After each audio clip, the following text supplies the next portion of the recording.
শীতকাল আসলেই কিন্তু এরকম টাটকা সবজিগুলো পাওয়া যায় আর এরকম টাটকা টাটকা সবজি দিয়ে ভাত খেতে কিন্তু ভীষণ ভালো লাগে, তাই না? আর অনেক স্বাস্থ্যসম্মতও কিন্তু।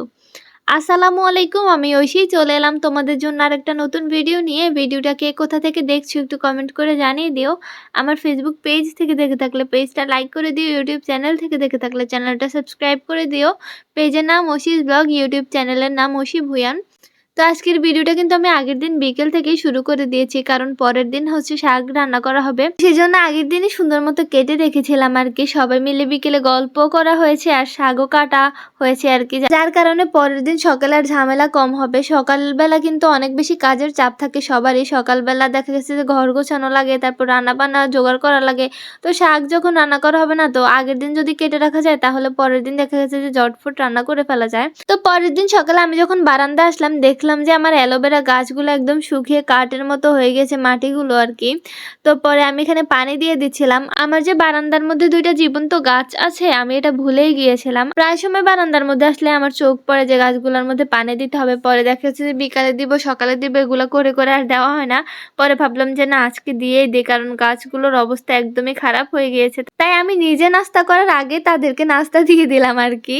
তারপর হচ্ছে চলে গেলাম রান্না বান্নার কাজে। এর মাঝে তো অনেক কিছু করা হয়েছে, যেগুলা অফ ক্যামেরায় করা হয়েছে, ঘর গোছানো, তারপর হচ্ছে আরো অনেক কাজ। তো সেগুলা না হচ্ছে আমি তোমাদের সাথে শেয়ার করলাম না। তো পরে রান্না বান্না করতে চলে এসেছি। এখন হচ্ছে আমি আগের দিন যে লাউয়ের শাকগুলো কেটে রেখেছিলাম না, ওগুলা ভাজি করছি আর কি। লাউয়ের শাকের সাথে কিন্তু আলু দিয়ে ভাজি করলে ভীষণ ভালো লাগে। লাউয়ের শাক রান্না করলেও হচ্ছে ভালো লাগে, কিন্তু আমাদের বাসায় সবাই হচ্ছে পছন্দ করে না, তরকারি খেতে পছন্দ করে না, ভাজি করলে তাও একটু নেয়, সেজন্য ভাজিটাই করছি। আর ইদানিং কিন্তু আমি একটু রান্না বান্নার কাজে মোটামুটি হাত লাগাচ্ছি। আগে তো রান্নার কাজ টোটালি আম্মু করতো, আমি সবকিছু গুছিয়ে দিয়ে চলে যেতাম ঘর গোছানোর জন্য, আম্মু এদিকে রান্না করতো। এখন হচ্ছে আমি একটু রান্না বান্নার কাছে থাকার চেষ্টা করতেছি, কারণ আম্মুর রান্না অনেক বেশি মজা হয়। তো আমি ভাবলাম যে ওনার কাছ থেকে একটু শিখে রাখি, ক্ষতি কি, নিজেরই তো লাভ শিখে রাখলে, তাই না? সেজন্য হচ্ছে আমি এখন নিজেই থাকি। তোমরা হচ্ছে আমার হাত দেখলে বুঝতে পারবা যে আমি নাকি আম্মু। আজকে সব রান্নায় কিন্তু শীতকাল স্পেশাল। দেখা গেছে যে শাকসবজি কিন্তু 12 মাসই পাওয়া যায় এখন, কিন্তু শীতকালে খেতে অনেক বেশি ভালো লাগে। তেমনি হাঁসের মাংস কিন্তু সবসময় পাওয়া যায় 12 মাস, কিন্তু শীতকালে একটু বেশি ভালো লাগে খেতে। গরমকালে হাঁসের মাংস খেতে খুব একটা ভালো লাগে না।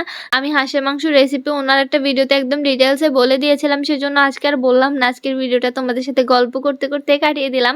যাদের মোটামুটি রান্না সম্পর্কে ধারণা আছে তারা কিন্তু দেখেই বুঝে নিতে পারবা কিভাবে রান্নাটা করেছি। তোমাদের কার কার বাসায় আমাদের মতো শীতকাল আসলে এরকম অনেক বেশি হাঁসের মাংস খাওয়া হয়, সেটা কিন্তু অবশ্যই আমাকে কমেন্ট করে জানিয়ে দিবা। আর হাঁসের মাংসের কালারটা দেখো অনেক বেশি সুন্দর এসেছে, মাশাআল্লাহ বলে দিবা। যদিও এখানে রান্নাটা আমি করলেও মশলা কিন্তু সবকিছু আম্মুই দিয়ে দিয়েছে। আমি জাস্ট সাথে থেকে একটু প্রসেসটা দেখে শিখছিলাম আর কি, তোমাদের মতো। তোমাদেরকেও শিখাচ্ছিলাম, আমিও শিখছিলাম, এরকম আর কি। তো আজকের ভিডিওটা এ পর্যন্তই। সবাই ভালো থাকবে এবং ভিডিওটা কেমন লেগেছে সেটা অবশ্যই কমেন্ট করে জানিয়ে দিবা। আল্লাহ হাফেজ, দেখা হবে নতুন কোনো ভিডিওতে ইনশাআল্লাহ। আসসালামু আলাইকুম।